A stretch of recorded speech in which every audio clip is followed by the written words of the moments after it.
40 años. Historia de una época. Con Javier García Isaac.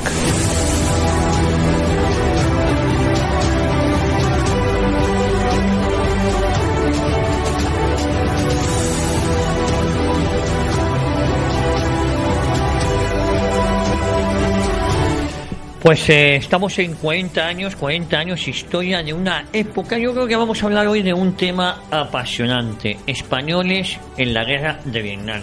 Miren, no sé si ustedes sabían que fruto de los acuerdos firmados entre España y los Estados Unidos en la época de los 50, ambos países se comprometían a luchar por la no proliferación del comunismo. Insisto, en los años 50 España y Estados Unidos firman un acuerdo por la no proliferación del comunismo en el mundo. En virtud de esos acuerdos, el 26 de julio de 1965, el presidente Johnson, el demócrata presidente Johnson, le escribe una carta a Franco donde le solicita tropas para el conflicto. La respuesta de Franco no se hizo esperar y fue como menos singular. En su réplica al presidente, Franco le decía que, aunque simpatizaba con la idea de frenar al comunismo, razón que aducía a los Estados Unidos para justificar su misiva, su petición, los pueblos asiáticos se inclinaban más al comunismo, es lo que le contesta Franco. Franco simpatiza con la idea de frenar el comunismo, pero Franco le dice en esta carta que los pueblos asiáticos se inclinaban más al comunismo. ¿Por qué? Porque les ofrece mayores posibilidades y esperanzas que el sistema liberal patrocinado por Occidente, que les recuerda al colonialismo. Leo palabras textuales en la réplica de Franco a Johnson.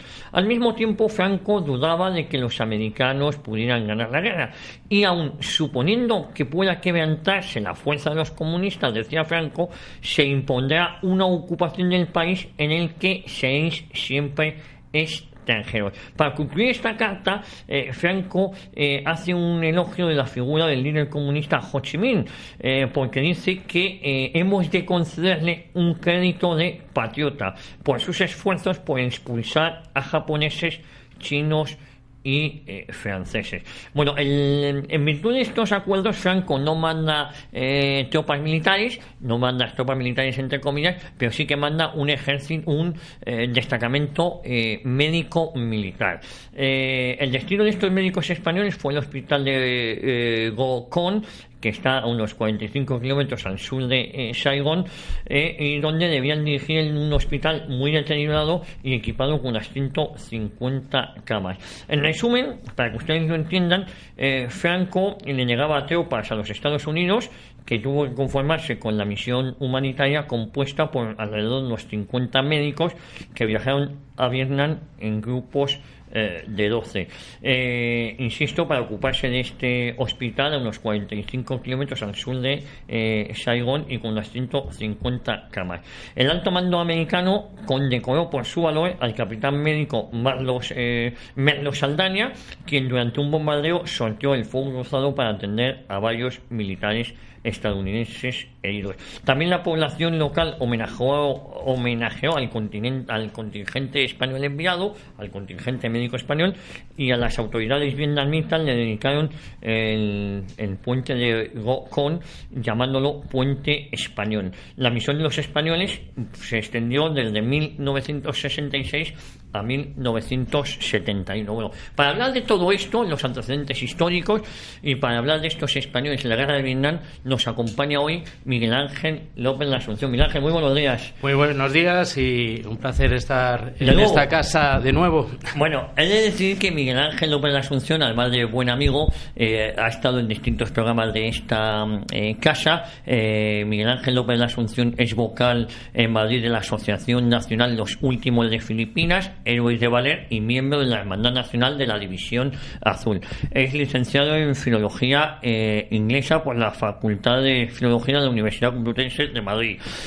También está titulado profesionalmente con el MCSA de la empresa Microsoft de la rama de servidores informáticos, si no me equivoco. En el campo profesional, antes de dedicarse a la docencia como profesor de enseñanza secundaria, trabajó más de 15 años en el sector de la aviación comercial. Amante de la historia militar, ha centrado su investigación principalmente, y por eso ha estado aquí en distintos programas, en la defensa de la posición de Valer, al cargo de lo que comúnmente conocidos como los últimos de Filipinas, estudio al que dedicó más de 20 años de labor y que se ha visto plasmado en el libro de Editorial Actas, en el fabuloso libro de Editorial Actas de nuestro amigo de Luis Valiente, la editorial, Los últimos de Filipinas, mito y realidad del sitio del Valer, junto con coautores Miguel Ángel Leiva. Un montón experto en temas de la División Azul. Apasionado, más que experto es una palabra que da respeto.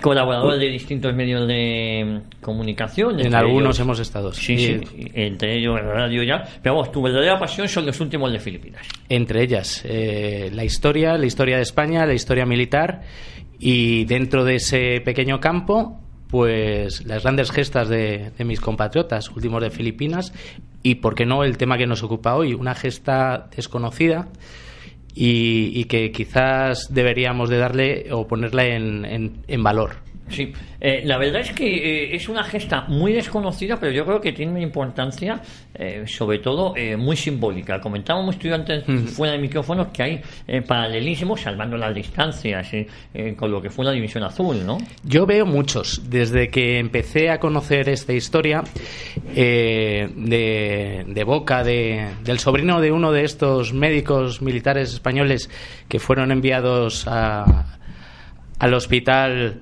de Gokong, que es el antiguo jefe de la Brigada de Sanidad, el general Manuel Guillote Linares, que es sobrino de uno de ellos.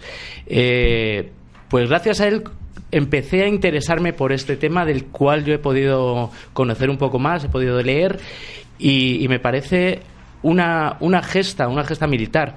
Ellos son médicos españoles que, como cualquier oficial médico español, son voluntarios. Voluntarios, bueno, hablaremos luego de ellos, porque en algún caso siempre hay que dar un pequeño empujón para dar el primer paso. Y que hicieron una labor encomiable de ayuda a la población, principalmente civil. Oye, ponnos en antecedentes, porque antes de nuestra presencia en Vietnam, con motivo de la guerra de lo que vulgarmente conocemos como la guerra de Vietnam, España ya tuvo presencia en el sudeste asiático, ¿no? Sin duda. Bueno, España en todo Asia, no podemos dejar de olvidar nuestras queridas Islas Filipinas, donde estuvimos nada más ni nada menos que 335 años. Estuvo la bandera española ondeando en la capital, Manila, pero también teníamos asentamientos, eran parte de la provincia española, Guam, las Carolinas. Tuvimos algún puesto relativamente estable en Singapur. No hay que olvidar que también Australia del Espíritu Santo fue descubierta por españoles. Luego, no es algo que nos venga de lejos. De hecho, Felipe II tuvo un plan que al final no se llevó a cabo para un intento de conquista de la China de los Ming. Luego, el interés español, la presencia española durante todos estos últimos siglos ha sido constante. ¿No? Incluso en Gokong termina la guerra de conquista de Conchinchina.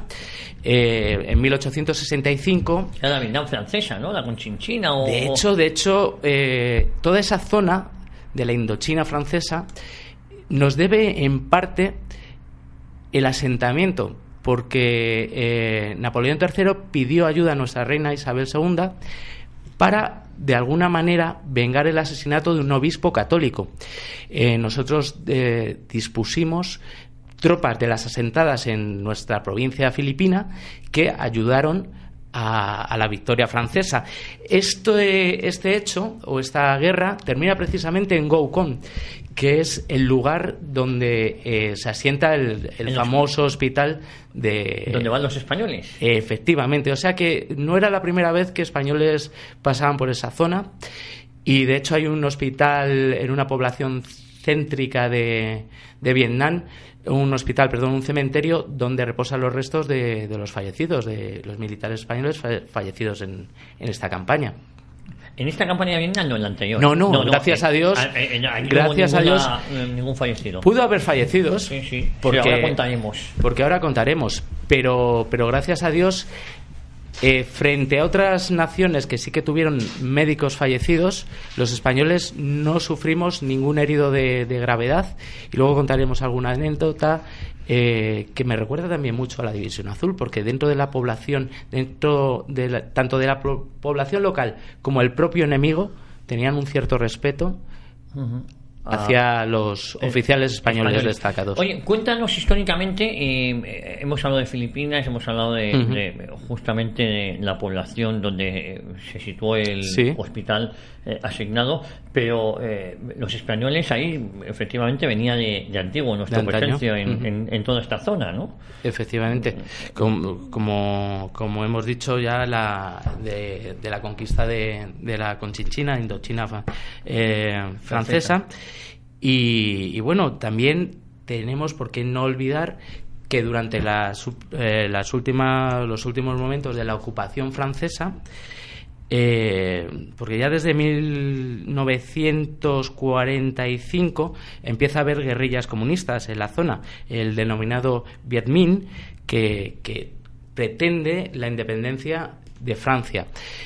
Estas tropas de Viet Minh luchan contra el ejército francés, y dentro de ese ejército francés no podemos olvidar tampoco, hay varios españoles pertenecientes a la Legión Francesa.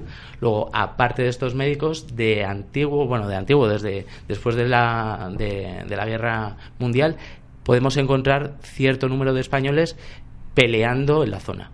Oye, pero es curioso, retomando este tema, en el siglo XIX, la guerra de la Conchinchina, 1852-1862, por el acuerdo que España tiene con el Imperio francés, les apoyamos. Francia se acaba apoderando de Vietnam, Laos y Camboya, mientras que España pierde Filipinas. Al final, perdemos años después. Sí. Nuestro interés en esa guerra no era tanto de ocupación. Teníamos un objetivo que era permitir la libertad de culto, y con esa guerra, con la victoria en esa guerra, se permitió en esa zona el cristianismo y el catolicismo siguiese en hegemonía. Nosotros, date cuenta que por aquella zona teníamos verdaderos problemas para controlar las 7.107 islas que tenían bandera española. No había tropas suficientes. Casi no era necesario. Teníamos la perla del Pacífico, que era nuestras Filipinas, un lugar en aquella época muy parecido a la península, con sus universidades, sus centros de formación, y yo creo que no se nos había perdido relativamente mucho en aquella zona. Es decir, que fíjate, excluidos la guerra de Ifni y del Sáhara, que era territorio español, la guerra, los conflictos, los conflictos de Ifni y el Sáhara, está la División Azul, cuando tropas españolas van a Rusia, está tropas médicas, militares, pero no dejan de ser militares españoles, van a Vietnam, y luego ya sería la guerra contra Irak en el año 90-91. Sí, efectivamente, podemos considerar que este envío de médicos españoles es la primera después de la Segunda Guerra Mundial, acción humanitaria que tiene nuestro país. Sin duda alguna marca una impronta para la sanidad militar española, una de las mejores del mundo también, hay que decir, y nos tenemos que vanarlo ya y estar orgullosos. De hecho, yo estoy muy orgulloso de nuestra sanidad militar, cuerpo con el que me une cierta amistad, y tenemos que ponerlo en nuestros militares. En cualquiera de las unidades españolas tenemos la suerte de contar con grandísimos profesionales. Bueno, si remontamos al año 1953, España y Estados Unidos, hablo de 1953, efectivamente, habían suscrito 3 acuerdos, uno económico, otro militar y otro de defensa mutua. Efectivamente. Desde entonces Estados Unidos se convierte en el más poderoso aliado español, lo que permitió a Madrid romper esa dependencia en política exterior que solía tener con Francia y el Reino Unido. Es decir, dio dio ese salto, ¿no? ¿Quién lo iba a decir cuando apenas 50 años antes habían terminado con nuestras últimas provincias de ultramar? Pero efectivamente, en los Estados Unidos nos quedamos sin Cuba, sin Filipinas, sin Puerto Rico, que muchas veces se nos olvida. Se nos olvida. Puerto Rico, y nuestro mayor aliado, a partir del año 53, abandonamos a Francia y dejamos de hacer seguidismo de sus políticas. Nos lo podemos permitir. No lo podemos permitir porque éramos soberanos, y llegamos a un acuerdo, y por medio de ese acuerdo, el 26 de julio del 65, el presidente, el demócrata Lyndon B. Johnson, le manda una carta en secreto al general Franco, donde le solicita apoyo, Miguel Ángel. Efectivamente. Bueno, Lyndon Johnson, que el sucesor del asesinado Kennedy, manda a la Embajada de Madrid una carta, una misiva, en la cual pone pues de manifiesto la situación.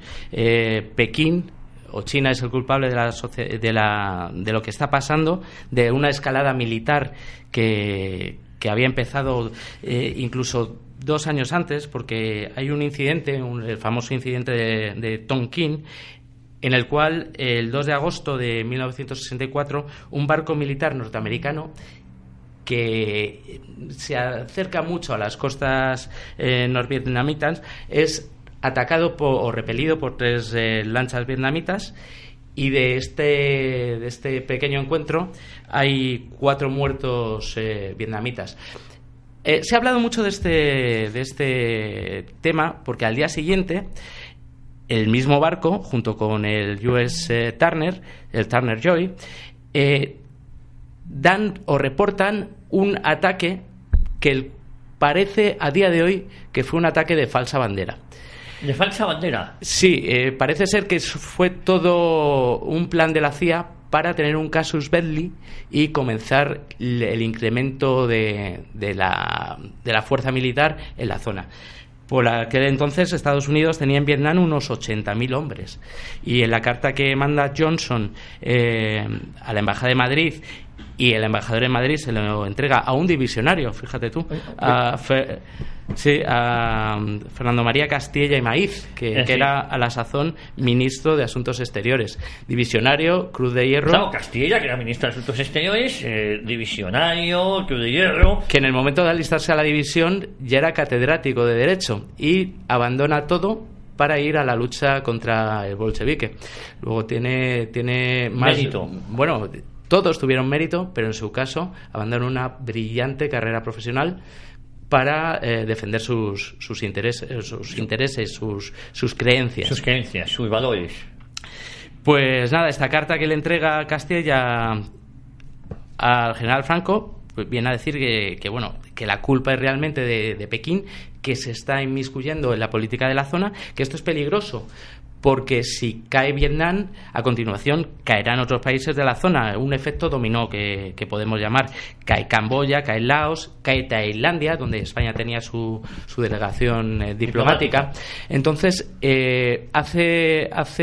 pone en importancia, en relevancia, que esto puede ser el principio de la proliferación del comunismo en la zona. Hay que recordar que, si no hablo de memoria, el golpe de Estado en Vietnam se produce por parte del ejército y con el apoyo de la CIA en 1956 o 55, ¿no? 56, el general Ngo Diem, con la ayuda de la CIA.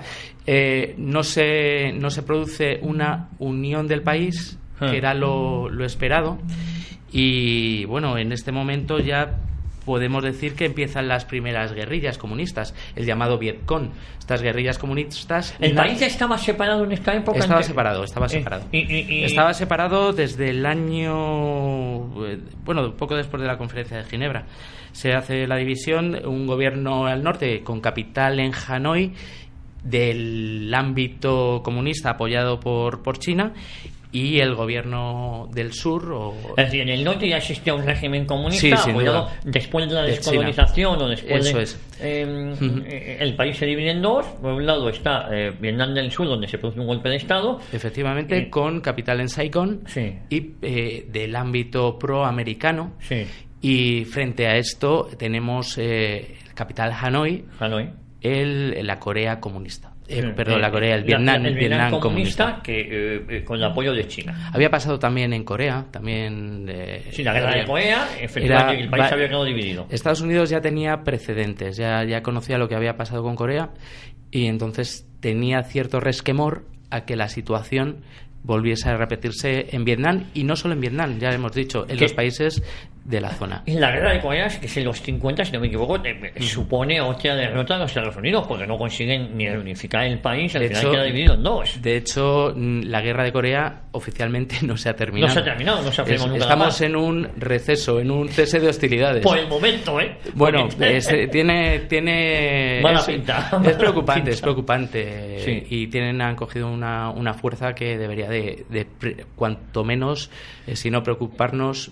Pero Corea del Norte, perdóname, existe porque lo consiente China, con quien hay que negociar es con China, ¿no? Efectivamente, y ese es el freno que tenemos. Sí. Es un cliente que tiene China, es uno de sus mejores clientes, y digamos que teniendo contentos a China, de momento... Claro, todo está tranquilo. Salvo sorpresa, sí. Que esperemos que no se dé.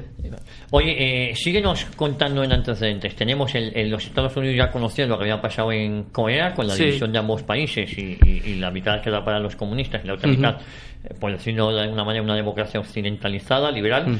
Y aquí en Vietnam del Sur se produce un golpe de Estado militar muy férreo, apoyado por la CIA, y siempre en disputa permanente con el norte. ¿Cómo se produce ese choque o esa guerra? ¿Por qué empieza?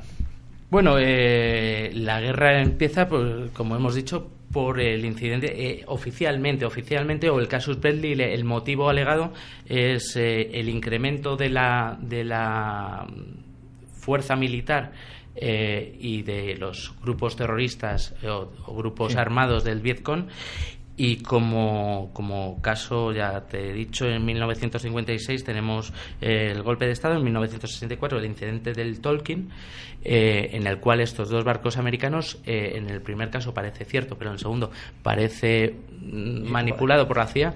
Incluso yo me atrevo a decir también que en el primer ataque algo también ¿no te recuerdas, orquestarían? Tú que eres un experto al Maine en 1898. Casualmente, ciertamente.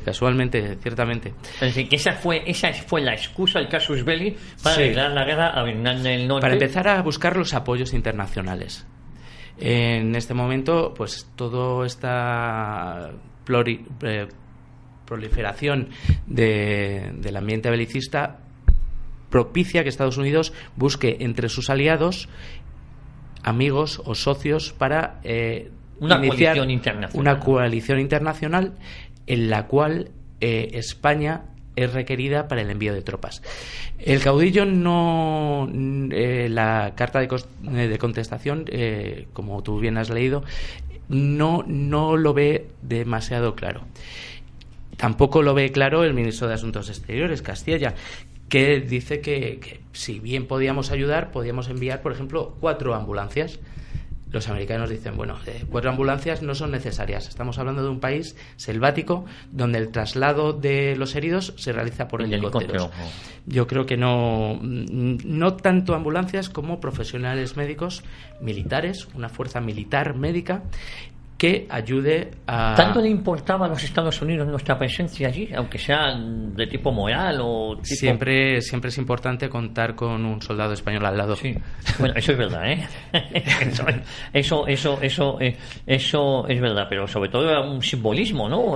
Contar con la España de Franco. Bueno, date cuenta que por aquel momento naciones abiertamente declaradas antibolcheviques, pocas más había en Europa. De hecho, somos, yo creo que la única nación que envía contingentes. Claro, es que esa es la otra pregunta que te iba a decir. A esta coalición internacional que pretenden montar los Estados Unidos, insisto, Lyndon B. Johnson era el vicepresidente del añorado Kennedy. Efectivamente. Formaban parte del mismo partido, del Partido Demócrata, que es la izquierda en Estados Unidos. Y es este partido de izquierda el que le pide apoyo a Franco. No va ninguna democracia occidental o no es requerida su apoyo. Es una guerra poco popular. poco popular y porque desde la prensa, como bien sabemos, se hizo un ataque a la intervención bélica. No gustó ni en el propio Estados Unidos, donde ya conocemos todos los problemas sociales que hubo. Que generó. Y también, por qué no decirlo, en España no se veía por gran agrado por parte de la población. Franco, que siempre miró por el bien de sus ciudadanos, pensó que no teníamos un interés lo suficientemente formado como para enviar tropas militares. Con este tema sí que hubo cierto problema, incluso en el primer momento del envío de los médicos, porque nosotros mandamos médicos militares, pero en una acción no militar. Quiero decir, Estados Unidos quiere que declaremos una misión militar. Nosotros mandamos una misión humanitaria. Incluso contaban los médicos que llegaron en un primer momento que ciertamente hubo sus choques a la llegada, porque las autoridades militares americanas querían que se declarase por parte del gobierno español un envío militar. Por ejemplo, los 15 primeros días de su llegada allí no tienen uniforme, no tienen armamento. Son, tácticas que se utilizan pues para desmoralizar o para dejarte en un lugar, dejarte claro, dejarte marcado que tu posición allí depende del comportamiento de tu... Por otra parte, el uniforme también me recuerda mucho a nuestra querida División Azul, porque aunque ellos llevaban uniforme norteamericano, llevaban la divisa española a igual manera que la División Azul en el brazo. Sí, que el uniforme español, la División Azul, era alemán de la Wehrmacht. De la Wehrmacht, sí. De la 250 División. 250. Lo que pasa es que llevaba la divisa de España. Llevamos la divisa española en el brazo, que distinguía a ese soldado de la Wehrmacht de otro soldado de otra nacionalidad. Con el tema del uniforme, me consta que los españoles quisieron desde un primer momento vestir uniforme español. No se les permitió. Se llegó a un consenso que era vestir ese uniforme americano con las divisas españolas. Y bueno, fueron cerca de 50 hombres, ¿no? Sí, 50 médicos y auxiliares y sanitarios. En un primer momento fueron 12. Pues ya hemos hablado que, aunque el ministro del Ejército, Camilo Menéndez, era de los que estaban a favor del envío de tropas, al final en el Consejo de Ministros la figura de Castilla tiene más peso. Accedemos a la solicitud que hace una asociación médica, que es la Free World Military Assistance Office, y sí que se envían un contingente de 12 médicos. ¿Voluntarios? Pues como hemos dicho, cualquier oficial español es voluntario. Pero hay que darle a que sea voluntario. Hay algunos casos curiosos, como el capitán médico, el tío del general Guillote, que bueno, él había estado en el Sáhara destinado, a la vuelta consigue un destino en Granada, que es su ciudad natal, don José Linares Fernández, médico. Y cuando ya está en su casa, le llaman al despacho y le dicen, bueno, hay una misión secreta. Bueno, para los Estados Unidos era secreta, para España era confidencial, una misión confidencial, y yo entiendo que usted, que es un oficial que no tiene hijos y está soltero, es voluntario. Apúnteme usted. O el caso de un paracaidista también, Terán, por aquel entonces era Brigada Terán, que bueno, está en Alcalá de Henares, incluso con una fractura, estaba escayolado, le llaman por la oficina de su comandante y dice: Terán, no le he visto antes, pero me gustaría que leyese esto. Están pidiendo profesionales médicos militares para Vietnam. ¿Le apunto, no? Pues sí, claro, apúnteme usted. Claro, así es como se cogían los voluntarios.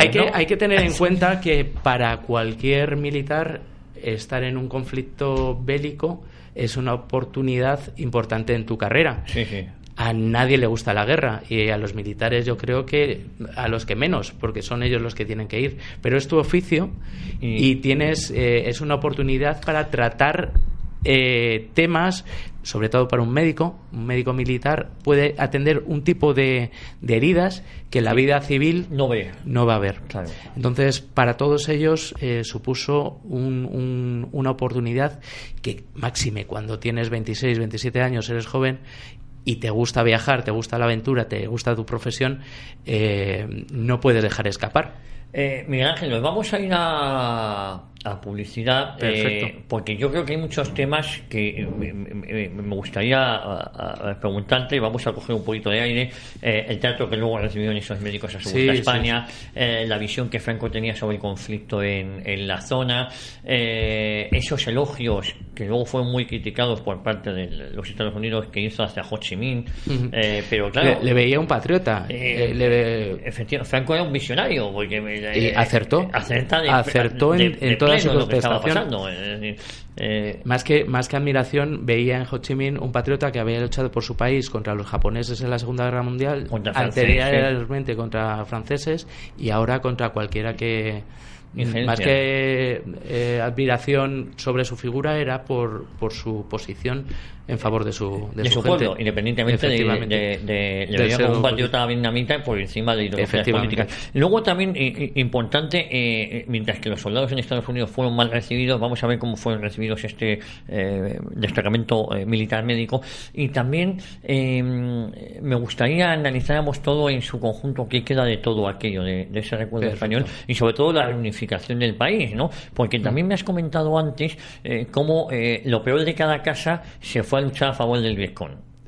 Sí, pues, yo siempre en las películas americanas vemos vietnamitas asiáticos, pero tenemos que saber que también allí hubo albaneses, hubo checos, y cualquiera que pasaba por allí, que tenía las ideas, acabó en un cierto momento de todos los años de guerra.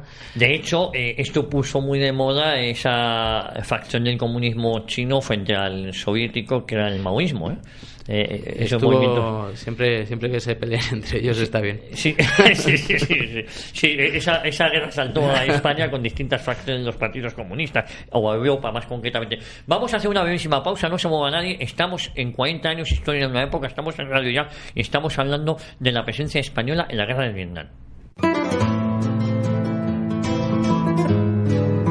Tierra del Ibérico, tu nueva tienda online para llevar a tu mesa los mejores jamones, lomos y embutidos ibéricos. Experiencia, tradición y calidad garantizada. ¿A qué esperas? Visítanos en tierradelibérico.com. Introduce el cupón Radio Ya Ibérico y consigue el 5% de descuento en tus compras. tierradelibérico.com.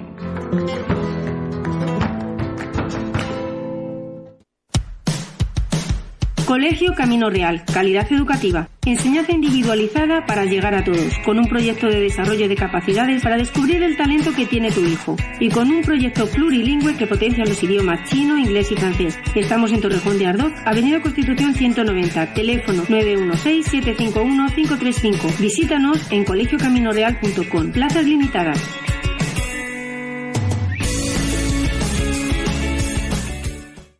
Fichtes, limpieza de moquetas, tapicerías y todo tipo de pavimentos. Fichtes, especialistas en recuperación y rehabilitación de suelos. Teléfono 91 870 4696. Para más información de Fichtes, info@fichtes.com. La reconquista de España, del Tebib a Rumi.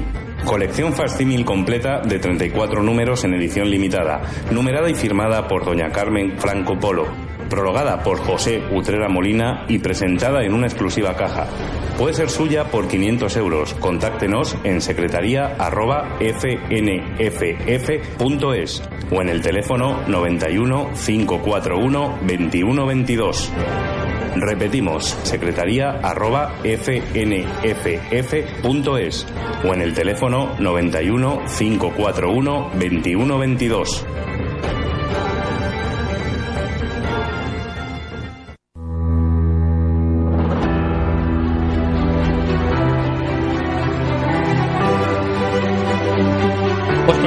continuamos en 40 años en historia de una época con Miguel Ángel López de la Asunción, hablando sobre la presencia de españoles en la guerra de Vietnam. Miguel Ángel, lo primero, ¿cómo llega este primer contingente de 12 hombres? ¿Cómo vivían? ¿Sus costumbres? Cuéntanos. Vamos a situarnos sobre el terreno. Sí, bueno, una vez que ya queda claro quién o quiénes van a ser esos 12 componentes, a principios de septiembre del 66 sale este contingente de 12 militares en misión confidencial, vestidos de civiles y en un vuelo comercial de la Pan Am, pagado, eso sí, por el gobierno norteamericano. Ese traslado lo paga el gobierno norteamericano. Sí. Vale. Bueno, que menos, ¿no? Y bueno, salen de Madrid, de Barajas. Bueno, a España la guerra del Golfo le costó un dineral, ¿eh? No lo pagaron los... También. Pues nada, salen desde Madrid, Barajas, a Beirut, Karachi, Bangkok y finalmente llegan a Saigón, la actual Ho Chi Minh. Allí le reciben ciertamente militares norteamericanos.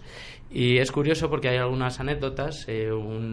Hay un brigada norteamericano que en uno de los traslados le dice: bueno, ¿cuántos son ustedes y cuánto tiempo van a estar? Dice: pues creemos que vamos a estar un año y somos 12. Dice: bueno, suerte tendrán si vuelven 5 o 6. Eso para ir, dice el brigada. Para ir abriendo, para ir posicionándote en los primeros momentos. Saigón pues era en aquel momento un escenario de guerra. Alguno de los militares españoles nos comenta que cuando estaban alojados en el Hotel Península de Saigón podían ver cómo los helicópteros mandaban balas trazadoras en el barrio de Cholón, que es el barrio chino, y que ciertamente tú en un primer momento parecía que había una actividad normal de cualquier ciudad, pero que ciertamente era probable que algún Vietcong hiciese un golpe, un atentado, y tenías que tener mucho cuidado porque van a un lugar en estado de guerra. Aunque GOCON les dicen en primer momento desde Madrid, tiene una reunión en la calle Padilla con el agregado militar de los Estados Unidos, los reúnen a los 12 para un primer contacto y dicen: tranquilos, que van ustedes a un sitio tranquilo hasta cierto punto, porque cierto es que los Vietcong tenían la zona de GOCON como una zona de descanso. Había ataques, había cierta actividad militar, pero no como en el resto de provincias limítrofes. No, hay que reconocer que recordar que esto está a 145 kilómetros de la capital. Más o menos, ¿no? De ida y vuelta, sí, vamos a poner 70 vale. Y 60. A unos 70 kilómetros de la capital. Vale. Sí, efectivamente. Vale. Y bueno, el primer contingente pues está formado por unos médicos y unos auxiliares. Al mando estaba un comandante médico, Argimino García Granados, que era el único especialista. Perdóname, efectivamente, a 45 kilómetros de la capital. Sí. El hospital es lo que tiene 150 camas. Eso es. Vale. Es necesario rectificar, y no liar a nuestros oyentes. Yo he hecho un capotillo. Yo aquí soy del amigo. He guiado los datos, 45 kilómetros de la capital. Pues nada, dentro de este contingente, como jefe iba un comandante médico, Argimiro García, y que era, por otra parte, el único especialista médico, que era radiólogo y que se constituye como el militar más caracterizado como jefe de la misión. Con él iban 4 capitanes.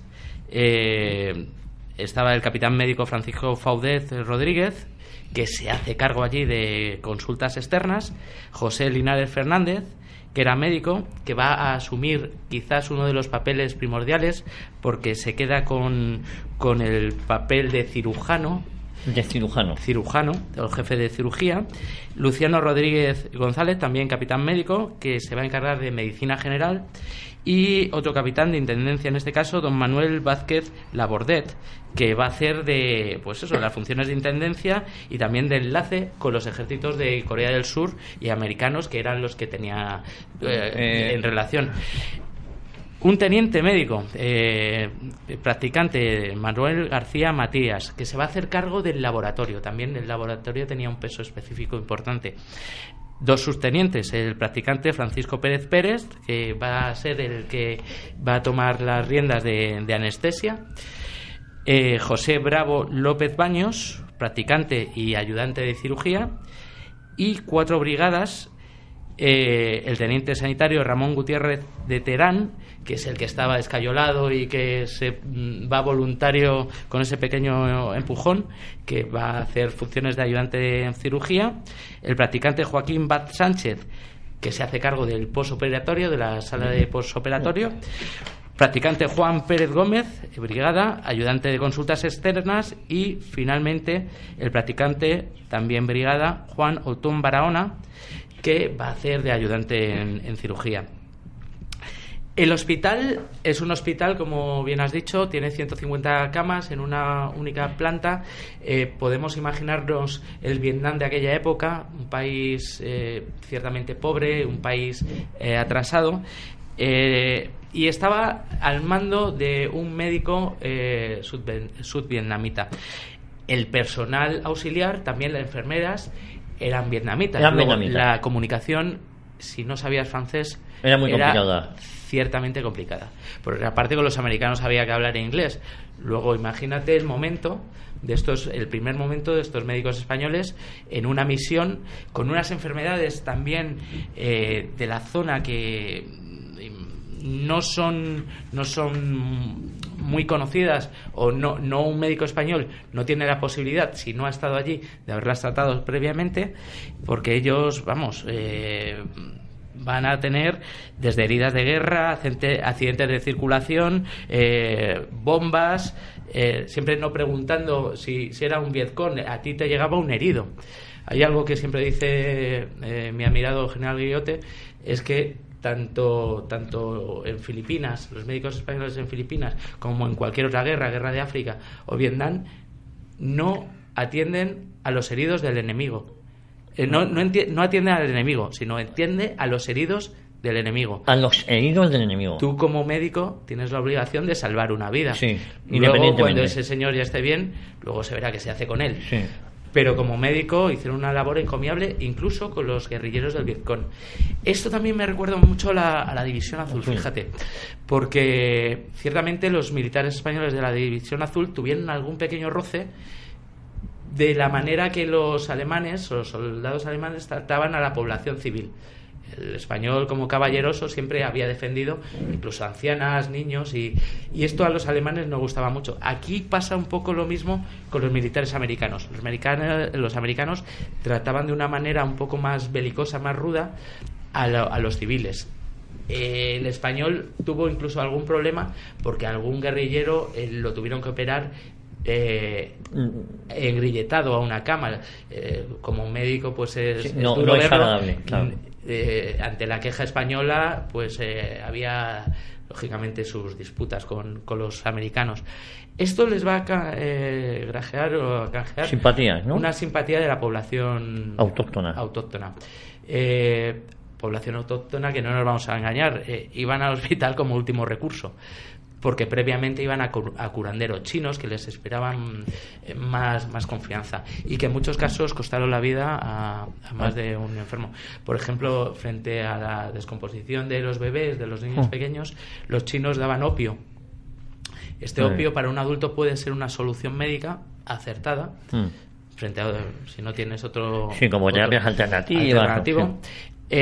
Pero para un bebé lo que produce una obstrucción y puede provocar la muerte. De eso se dieron cuenta los españoles y pusieron pronta solución a este problema. Patologías, pues desde embarazos, cirugías de embarazo, apendicitis, aquí en este estudio que huele a napal. Sí. Podemos, ahí había napal de verdad, ¿no? Ahí había napal de verdad. Muchas veces, pues, el napal en la espalda, pues hay que tener mucho cuidado. No hay que evitar las infecciones que producen amputaciones. También hubo muchas, difteria, paludismo, fiebres tifoideas, pues todo tipo de enfermedades, contingencias y heridas de guerra que te puedas llegar a imaginar. Y date cuenta que ninguno de ellos era especialista en cirugía. No eran cirujanos o no tenían una titulación de cirujanos. Eran licenciados en medicina y cirugía. Pero otra cosa es ser especialista en un brazo, en una pierna, y hicieron una labor fantástica. Fíjate, nos has comentado que Argimiro García Granados es el comandante en jefe, ¿no? Yo destacaría también al capitán Ramón Gutiérrez de Terán, que se enroló incluso en 3 ocasiones. Sí. En unas declaraciones que le hacen a la revista Militares en octubre del 2009, dijo que el trato entre los profesionales sanitarios norteamericanos y de estos con sus ayudantes era excelente. Fantástico. De auténticos compañeros, ¿verdad? Sí, camaradas. Nos dejó una duda, algo que no ocurría entre los españoles con independencia del rango, nos decía Ramón Gutiérrez de Bueno, no vamos a entrar ahí, pero tenemos mira que estoy orgullosísimo de ser español, pero tenemos algún defecto. Hombre, tenemos más de uno. Es que es 2 españoles en una sala y podemos pelearnos. Sí, claro. O generar una escisión. Generar una escisión de eso. Pero ciertamente esas son cosas que yo creo que se tienen que quedar dentro de su ámbito, de su historia. Ramón Gutiérrez de Terán, en una entrevista que le hicieron en octubre del 2009. Luego tenemos al capitán médico, a Merlos Saldaña, que fue condecorado por el gobierno de Estados Unidos al arriesgar su vida por atender a un militar herido.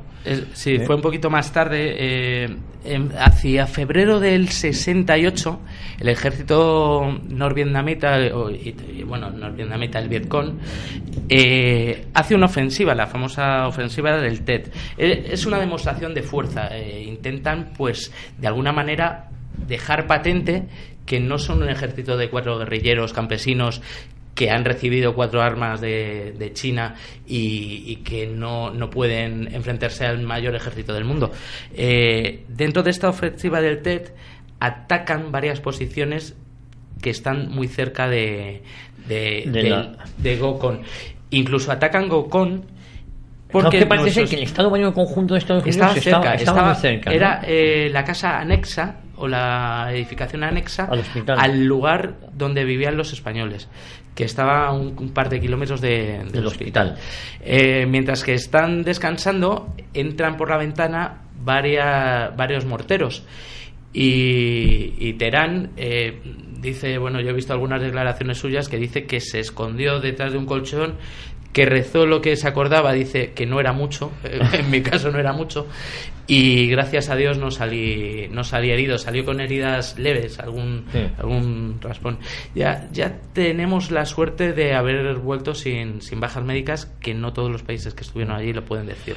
Incluso hay el general Guillote contaba que en una fiesta del 18 de julio caen en una emboscada y que venían de las celebraciones, y hay una emboscada y ven un cartel que decía Sanidad Militar España y les permiten irse sin continuar.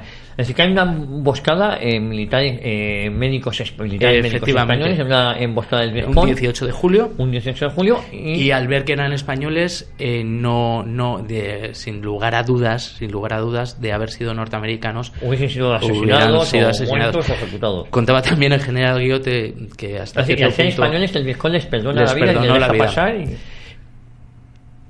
Guillote contaba en cierta ocasión que lo primero que aprendieron a decir los españoles cuando llegaron allí era: no somos americanos. Que en algún momento les pudo haber servido de...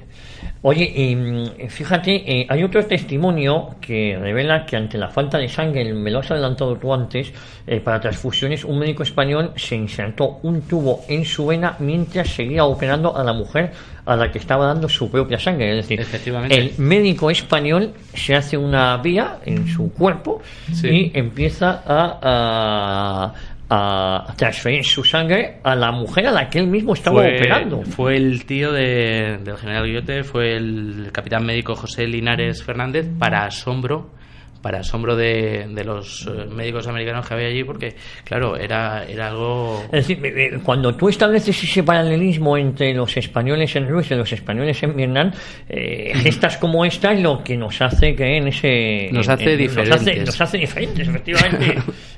Y lo vemos muy claro, ¿no? O gestas como la que te he empezado a contar y luego me he ido, de Merlos, que en un ataque también escucha por radio que hay un sargento americano en el Estado Mayor herido, y en medio del combate, en el momento más álgido del ataque de morteros, no lo duda, coge un maletín médico y consigue salvar la vida de este sargento, por lo que sería luego condecorado con una medalla al mérito individual americano, que es una muy alta distinción. Oye, hay una cosa, en España ni el Ministerio del Ejército ni la prensa, incluida la prensa del movimiento, prestaron mucha atención a la presencia de estos compatriotas en Vietnam. Se dice que la primera noticia que tuvo fue un artículo del propio García Granados que publicó ABC en diciembre del 66, y luego un jovencísimo Luis María Anson, efectivamente, fue el que publicó las 3 primeras crónicas precisamente en febrero de pues ya sería en febrero del 67. Luis María, no sé si consciente o inconscientemente, generó un ambiente de malestar dentro del gobierno, porque la crónica del 2 de febrero del 67, de aquel jueves de ABC, más o menos viene a decir que hay unos españoles abandonados por su gobierno en la guerra de Vietnam. Esto genera cierta inquietud dentro del gobierno, pero ciertamente no creo que fuera consciente de que eso ciertamente era difícil. Ellos no llevan ningún material médico, se envían algún material médico de farmacia, pero eran los propios americanos los que se hacían cargo del envío de tropas. Además, me consta que aquellas navidades el caudillo les habían mandado a cada uno de los destinados allí unas botellas de coñac, 2 cajas de puros firmadas de puño y letra. Franco les mandó unas navidades. Eso es. Luego tan olvidados, no creo que estaban. O vamos a pensar que no lo estaban. Cuando regresan años después, en entrevistas que han concedido algunos de los que todavía quedan vivos, nos hablan que lo más parecido, la película más parecida a lo que ellos vieron es la de Platoon.